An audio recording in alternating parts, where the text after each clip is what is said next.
Hi everyone, welcome to History on Trial, Psychology of Identity. This is Dr. Tracey McCarthy. We are going to be looking at some information related to some very important slavery archives. And these are slavery archives from the Moors/Moravians.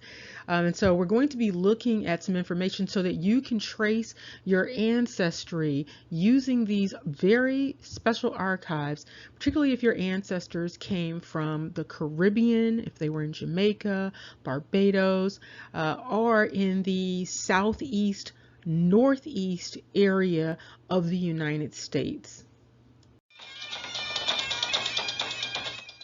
If this appears on anything other than Dr. Tracey McCarthy, it is stolen and unauthorized. Let's get started.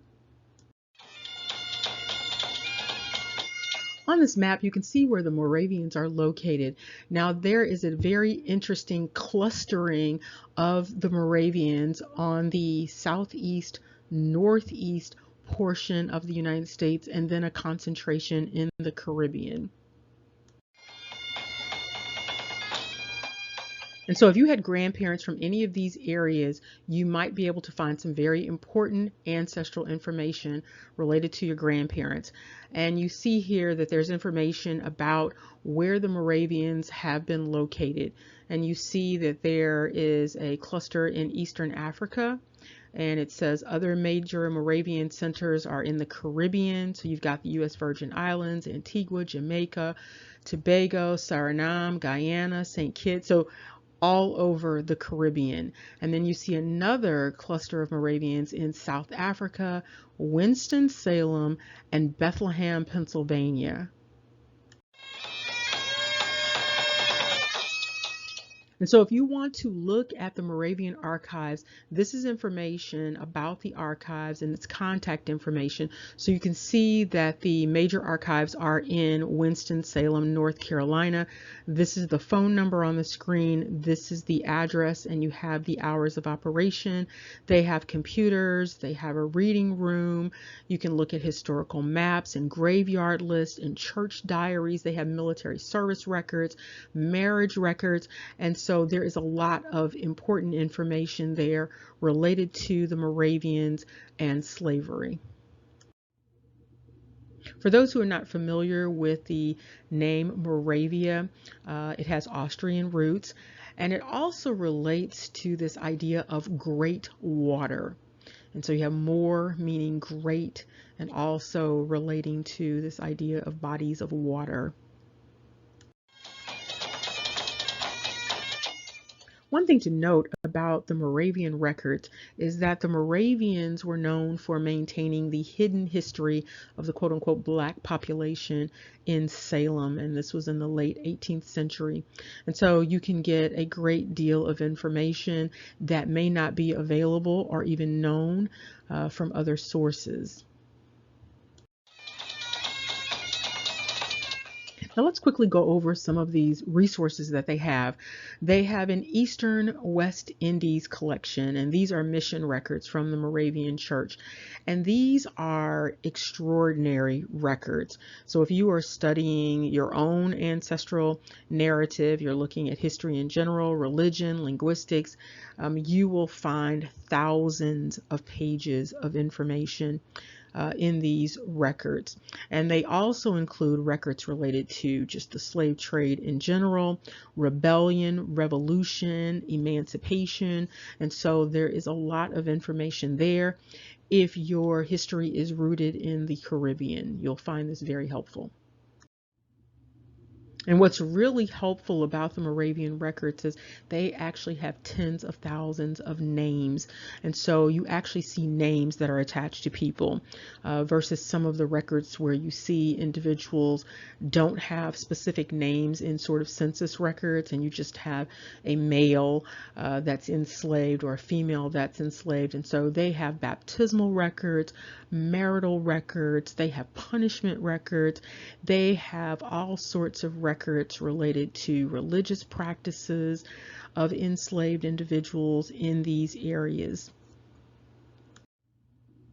And they specifically have information on Creole individuals. And so these are individuals who are born in the Caribbean, but they are identified by a specific African ethnic or national designation. So, for instance, the Igbo, the Mandinka, the Congo, the Fulani. So they actually have records that link people to the ethnic groups that they came from in Africa. And so you'll be able to see information about specific individuals, and you'll be able to readily make these connections between Africa and the Caribbean, and that might also translate to making those connections to mainland America. And for many people, this will help with restoring the identities of ancestors and also people today. They also have information related to the Danish West Indies, so that's also going to be helpful. And also you can trace specific individuals and identifications of individuals who came from different parts of Africa and then settled in all of these different colonies around the Americas, and this includes the U.S. Virgin Islands. And here you can see some very important, very specific church registers. And so you can see one for Antigua, the church registers for 1791 through 1806, and then another register from 1771 through 1798. And these are very important records. They have baptismal information in them. And then you can also see Friedensburg church records from 1832 through 1887, and then 1819 through 1891. And this includes records for St. Croix. And so you can get all sorts of information from these records related to a variety of Caribbean nations. And they have information that designates the origins of the individual, so that you can see if the individual was Creole or if they were from a specific quote unquote African origin or multiple places in terms of their ancestry. And additionally, there are records from 1744 for St. Croix, and they have one volume for women and one volume for men, and these are equal in importance to the Antigua registers. Now, they have applied for funding for some of these records because they are very brittle, very old, very fragile, and they are falling apart. And some of them they can't use for that reason. So they have applied for this funding again in order to preserve these records. And some of those records are St. Thomas records, these diaries, and you have that from 1774 through 1800, and then 1808 through 1843. And here you see information related to the Danish West Indies. So this is information related to real estate and also enslavement lists. And this is from 1728 through mid-19th century. And what's indicated is Moravian missionaries were not only men of the cloth, they were businessmen, and they also owned plantations and enslaved people. And so they do have those records, and so that's very important. They even have the bills of sale for the individuals, and so this is very helpful information. Again, many of these papers are very brittle and they are falling apart. And so you want to be able to access whatever you can as soon as you can while the records are still available. And hopefully they will get additional funding in order to maintain these records. And here you see additional information related to records for Antigua. And they have information related to marriage. You can see a time period from 1795 through 1826, and then also registers for 1788 through 1937, including Newfield, Grace Hill, and Lebanon registers. And these records from Antigua include slave codes for the Leeward Islands, and this is for 1690 through 1730.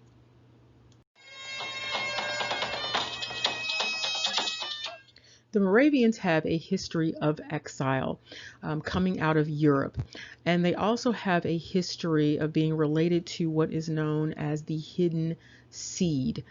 And so that's important to also make note of as you are looking at the Moravian records and considering the context under which these records have been maintained, and then understanding a little bit more about who they are and what their mission may have been. And there's also some information about the relationship between the Moravians and Oliver Cromwell, and Cromwell making an offer to assist the Moravians related to their exile, but they did not accept that offer. And as a reminder, the Moravians are also understood as Bohemian, and they are referred to as the Bohemian Brethren also, and also related to the hidden seed. Remember, you can get information related to slavery in the Caribbean as well as enslavement histories here in the United States. They maintain some very good records, and you are encouraged to contact them. And if you can visit, that's even better, so that you can actually look at some records firsthand and make some reservations so that you can look at some very specific things prior to actually going there.